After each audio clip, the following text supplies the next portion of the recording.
Welcome to Chillin' 101. We hope this video helps. You start by confirming the pill type and exact count required. This avoids cross-contamination and errors. Next, place the pill counter on a level surface and plug it in so it runs consistently. Once powered, you will set basic parameters.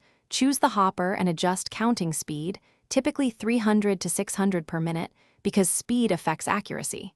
Make sure the collection bin and trays are clean. Doing this first prevents jams and gives you a reliable baseline for the next steps. You now load a small pilot batch into the hopper and observe how pills feed. This reveals sticking or orientation issues. Once loaded, configure the counting mode. Choose continuous, batch, or preset quantity, because each mode suits different workflows.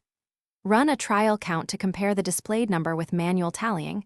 If there's a mismatch, tweak vibration intensity and feeder gaps to control singulation. Keep iterating with small 30-60 pill trials until the displayed count consistently matches. You finish by running the full count and transferring pills into properly labeled containers. This prevents dispensing mistakes and aids inventory.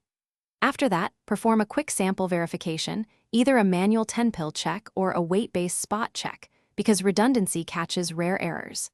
If something goes wrong, like a jam or inconsistent counts, power off, clear the hopper and feeder, inspect for damaged pills, then retest with a small batch. Once the device is stable, resume full runs and log results for quality control. Thanks for watching. Consider subscribing if we helped you.